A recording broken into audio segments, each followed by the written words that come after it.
আসসালামাইকুম এভরিওয়ান, সবাই কেমন আছেন? আজকে অনেক দিন পর নিউ একটা ভিডিও দিয়েছি। আর এই ভিডিওটা ছিল অনেক দিন আগের একটু একটু করে করা ভিডিওগুলো দিয়ে আজকের একটা ভিডিও তৈরি করেছি। আর কয়েকদিন যাবৎ প্রচুর বৃষ্টি হয়েছিল, আর বৃষ্টির দিন সকাল সকাল তৈরি করেছি গরম গরম খিচুড়ি। আর বৃষ্টির দিন খিচুড়ি খেতে বেশ ভালো লাগে। আর আমার মতো কে কে তোমরা খিচুড়ি খেতে পছন্দ করো অবশ্যই কমেন্টে জানিও। যদিও আমি খুবই খিচুড়ি লাভার, আর আমরা যেহেতু দুজনের মধ্যে আমের বেশি পছন্দ ভুনা খিচুড়ি, যার জন্য আমি একা একা রান্না করে খাই। অনেক সময় দেখা যায় যে আমার হাজব্যান্ড একদমই খেতে চায় না, কারণ ওর নরম খিচুড়ি পছন্দ।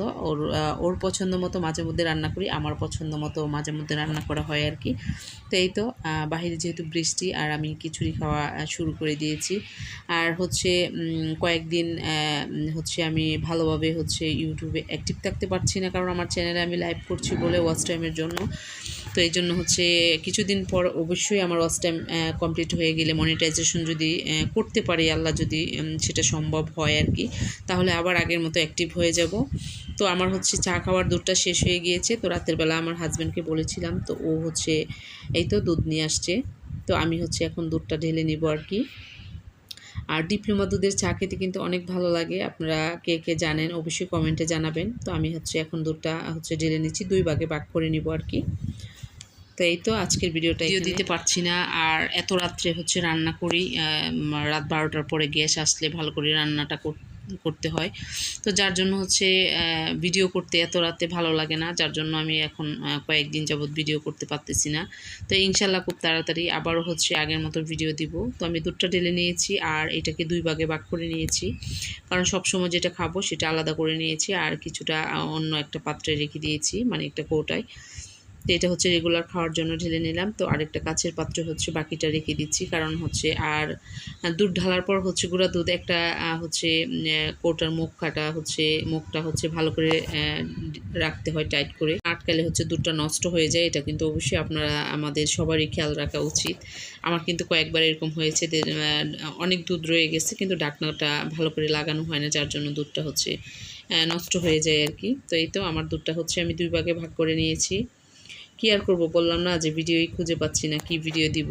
তাই একটু একটু করে ভিডিওটা নিয়ে আজকের এই ভিডিওটা শেয়ার করলাম। তো এই তো দুধটা ডালা হয়ে গিয়েছে। এখন আমি এই নতুন যে দুধটা নিয়েছি এটা দিয়ে চা বানাবো, আপনাদের সাথে অবশ্যই শেয়ার করব।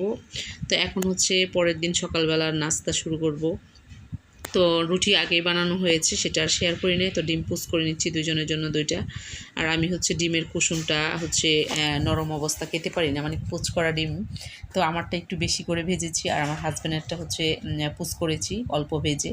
ও এভাবে খেতে পছন্দ করে, আমি আমার মতো করে করেছি, আর ওরটা ওর মতো করে করেছি। তো এই তো দেখতে পাচ্ছেন নাস্তা খাওয়ার জন্য আমি রেডি হচ্ছি। এদিক দিয়ে নাস্তার পরই যেহেতু গ্যাস আছে, এদিক দিয়ে আমি রান্নাটাও বসিয়ে দিয়েছি, সেটাও আপনাদের সাথে একটু শেয়ার করছি। তো এখানে আমি আজকে রান্না করব গরুর মাংস। মশলাটাকে আমি ভালো করে কষিয়ে নিচ্ছি গরুর মাংস রান্না করার জন্য, কারণ ফাঁকে ফাঁকে সব কিছুই করতে হয়, একটু একটু কাজ করি, একটু রান্না করি, সব কিছু মিলায়ে কয়েকদিন খুবই ব্যস্ত আছি। তো এই তো গরুর মাংসটা দিয়ে দিয়েছি, আর মাংসটা রান্না করব, পাশাপাশি আরেকটা তরকারিও রান্না করব। আমি একসাথে 2-3টা তরকারি রান্না করে একদম ঠান্ডা করে ফ্রিজে রেখে দিই। তারপরে দেখা যায় যে ভাতটা রাইস কুকারে রান্না করলেই হয়ে যায়। ইলেকট্রিক চুলা যদিও আমার নাই, কারণ আমার বাসার ইলেকট্রিক জিনিস তেমন ব্যবহার করা যাবে না, একটু প্রবলেম আছে, যার জন্য আমি এভাবে কষ্ট করে রান্না করতে আর কি কয়েকদিন যাবৎ। তো এই তো মাংসটা এখানে বসিয়ে দিয়েছি, পাশের চুলায় এদিক দিয়ে মাছটাও রান্না করে নিচ্ছি। এখানে ট্যাংরা মাছ দিয়ে বেগুন রান্না করব, আর এই দিক দিয়ে প্রেশার কুকারে মাংসটা দিয়ে দিয়েছি। আর বেগুন দিয়ে ট্যাংরা মাছ দিয়ে আমার কাছে অনেক ভালো লাগে, সাথে একটা টমেটো দিয়ে দিলে আরও বেশি ভালো লাগে। তো এই তো এক এক করে আমি সবগুলো রান্না করে নিচ্ছি, অল্প অল্প করে, বললাম না যে আপনাদের সাথে একটু একটু করে শেয়ার করছি। যেহেতু ভিডিও নাই, কি বলবো, একটু একটু করে ভিডিও নিয়ে আজকের ভিডিওটা শেয়ার করছি। ভিডিওটা তেমন একটা এডিটও করি নাই, মানে জাস্ট ভয়েস দিয়ে ছেড়ে দিয়েছি আর কি। আর দিনের বেলা ভয়েস দিতে অসুবিধা, কারণ আমার মেইন রাস্তার পাশে ব্যাকগ্রাউন্ড সাউন্ড অনেক চলে আসে, তারপরে কি ভিডিওটা দিয়ে দিচ্ছি। যাই হোক, তাই তো বেগুনটা কষানো হয়ে গিয়েছে, এখন পানি দিয়ে দিচ্ছি এদিক দিয়ে। আর একটা টমেটো কেটে দিয়েছি আর মাছটা নিয়েছি। অনেকে হয়তো বলতে পারেন আমি মাছটা ভেজে নিই না, কারণ হচ্ছে আমরা ট্যাংরা মাছ যে কোনো ছোটো মাছ কখনোই ভেজে খাই না, বড় মাছও ভাজা খেতে পছন্দ করি না। আমরা হচ্ছে ভাজা ছাড়া মাছ তরকারিতে খেতে বেশি পছন্দ করি আর কি, খুব কম ভেজে তরকারি রান্না করা হয়। তো এই তো দেখতে পাচ্ছেন আমার রান্নাটা আমি বসিয়ে দিয়েছি, আর এখন হচ্ছে আমরা চা খাবো।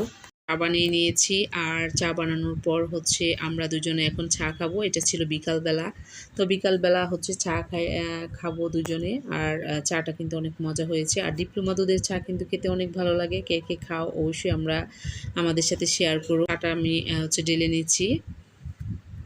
আর বাহিরে কিন্তু প্রচণ্ড বৃষ্টি হচ্ছে, আর ইদানিং খুব বৃষ্টি হয়।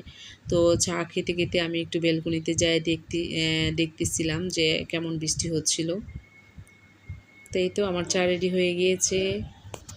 এই যে ব্যালকনিতে আসলাম, বাইরে একটু বৃষ্টি হচ্ছে, দাঁড়িয়ে দাঁড়িয়ে দেখছি। আর তখন একটু পর হচ্ছে আমার হাজব্যান্ড আম নিয়ে আসছে, তো আমরা দুজনে বসে বসে হচ্ছে আম খাচ্ছি, একটু গল্প করতেছিলাম। তো আজকের ভিডিওটা আপনাদের কাছে কেমন লেগেছে অবশ্যই কমেন্টে জানাবেন, আর ভালো লাগলে অবশ্যই আমার নতুন চ্যানেলটা সবাই সাবস্ক্রাইব করে পাশে থাকবেন এবং আমাকে সাপোর্ট করবেন। তো সবাই ভালো থাকবেন, সুস্থ থাকবেন। আল্লাহ হাফেজ, আসসালামু আলাইকুম, থ্যাংকস।